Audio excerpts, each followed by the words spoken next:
சரவண ஜோதியே நமோ நம. வாழ்க வையகம், வாழ்க வளமுடன். அனைத்து தமிழ் நெஞ்சங்களுக்கும் கனிவான வணக்கங்கள்.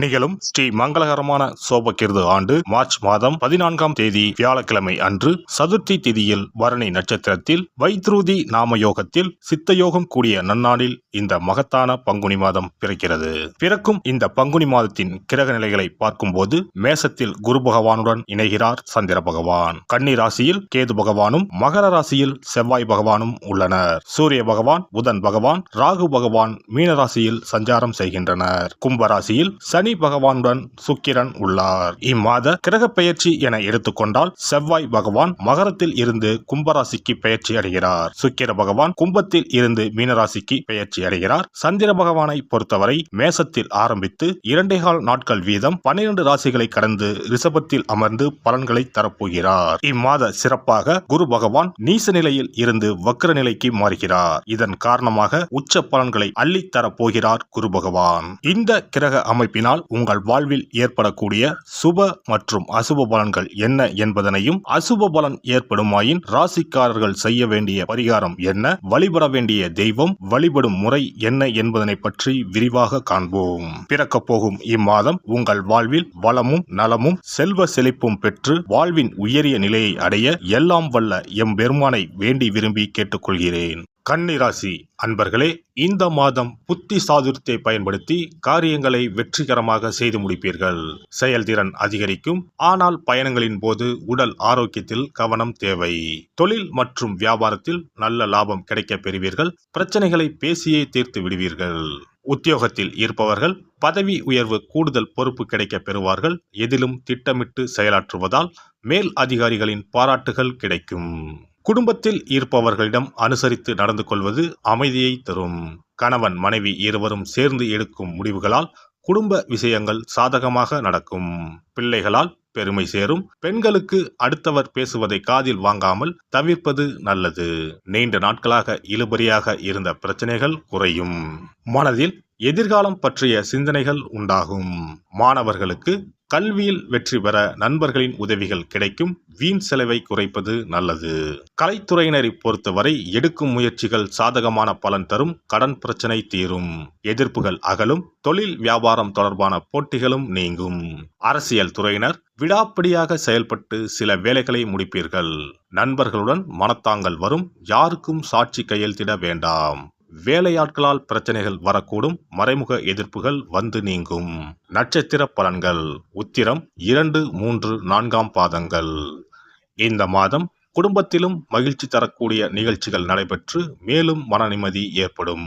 தொலைதூர பயணங்கள் மேற்கொள்ளக்கூடிய வாய்ப்புகளும் அதன் மூலம் அனுகூலமான பலன்களும் உண்டாகும். அஸ்தம் நட்சத்திரம். இந்த மாதம் துணிச்சலாக எதையும் செய்து முடித்து காரிய வெற்றி அடைவீர்கள். மற்றவர்களுடன் இருந்த பகை நீங்கும்.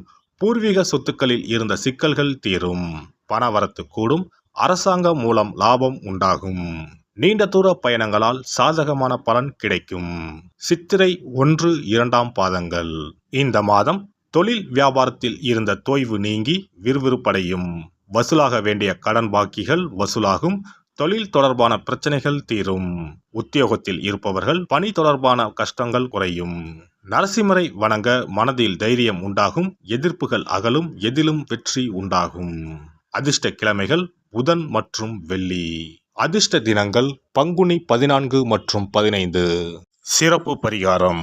வாரந்தோறும் செவ்வாய்க்கிழமை அன்று வீட்டில் உள்ள முருகப்பெருமான் படத்தினை துடைத்து சந்தனம் குங்குமம் பொட்டு வைத்து சிகப்பு அரளிப்பூ கொண்டு அலங்காரம் செய்யுங்கள். ஒரு கண்ணாடி டம்ளரில் தண்ணீர் ஊற்றி ஒரு எலுமிச்சை பழம், சிறு வெட்டிவேர் போட்டு முருகன் படத்திற்கு முன் வைத்து விடுங்கள். ஒரு மா இலை எடுத்து காம்பு பகுதி முருகப்பெருமானை பார்த்தவாறு வையுங்கள். அகல் விளக்கில் நெய் தீபம் ஏற்றி மா இலையின் மீது வைக்க வேண்டும். தீபச்சுடர் முருகப்பெருமானை பார்க்கும் வண்ணம் இருக்க வேண்டும். கண்களை மூடி முருகப்பெருமானை மனமாற வேண்டி உங்கள் வேண்டுதல்களை வையுங்கள். பூஜை முடிந்த பிறகு அடுத்த நாள் டம்ளரில் உள்ள எலுமிச்சை பழத்தை உங்கள் வீட்டை சுற்றி திருஷ்டி கழித்து போட்டு விடுங்கள். 6 வாரங்கள் வரை இந்த வெட்டி வேரை மாற்ற தேவையில்லை. இவ்வாறு செய்து வழிபட்டு வர குடும்பத்தில் உள்ள எப்படிப்பட்ட கஷ்டமாக இருந்தாலும் அந்த கஷ்டத்திற்கு தீர்வு கிடைக்கும். நம்பிக்கை இல்லாமல் எந்த ஒரு வழிபாடும் செய்யக்கூடாது. நம்பிக்கையோடு செய்யும் பட்சத்தில் கைமேல் பலன் கிடைக்கும். இனி பங்குனி மாத சிறப்புகளும் வழிபாட்டின் பலன்களும் என்ன என்பதனை பற்றி காண்போம். பங்குனி மாதம் என்பது வழிபாட்டுக்கு உரிய மாதம்.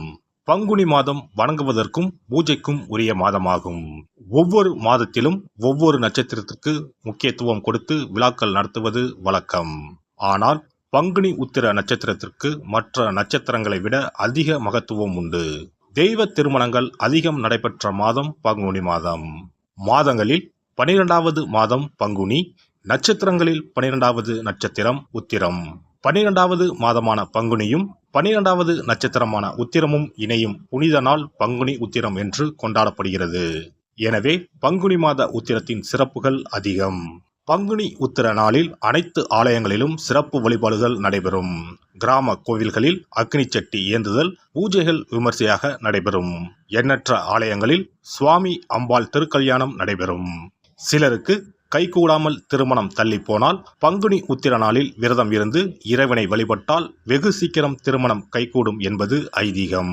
அதோடு காதலிப்போர் மனதுக்கு பிடித்தவரை கரம் பிடிக்கவும் பங்குனி உத்திர விரதம் இருப்பது மிகுந்த பலனை கொடுக்கும். பங்குனி உத்திரம் கல்யாண விரதம் என்றும் அழைக்கப்படுகிறது.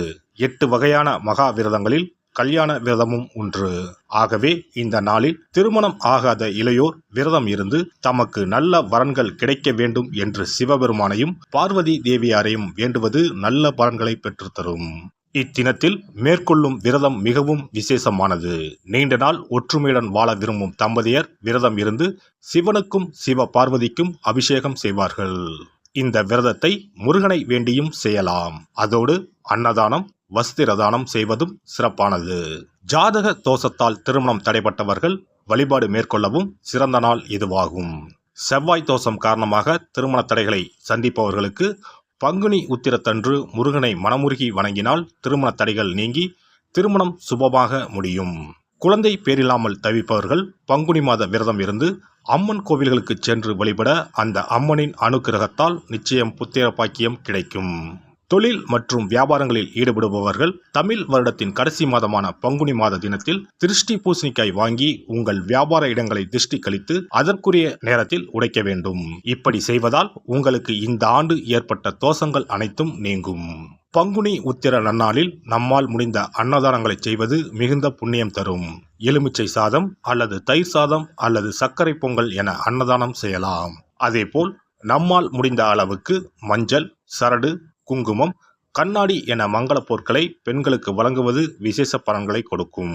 முருகப்பெருமான் நமக்கு இதுவரை இருந்த காரிய தடைகள் அனைத்தையும் களைந்து நமக்கு நல்வழி காட்டி அருளுவார். பங்குனி மாதத்தில் அனைத்து நாட்களிலும் கோவிலுக்கு சென்று வருவது மிக்க பலனை தரும். மேலும் செல்வ செழிப்புடன் வாழ்வதற்கு உதவும். எல்லாம் வல்ல இறையருளால் நீங்களும் உங்கள் அன்பு குடும்பமும் உடல் நலம், நீலாயுள், நிறை செல்வம், உயர் புகழ், மெய்ஞானம் ஓங்கி வாழ்க வளமுடன். இந்த வீடியோ பதிவு உங்களுக்கு பிடித்திருந்தால் லைக் பண்ணுங்க, கமெண்ட் பண்ணுங்க, ஷேர் பண்ணுங்க, மறக்காம சப்ஸ்கிரைப் பண்ணுங்க, பக்கத்துல இருக்கிற பெல் பட்டனை கிளிக் பண்ணுங்க. நன்றி, வணக்கம். ஓம் நமச்சிவாய. சிவாய நம.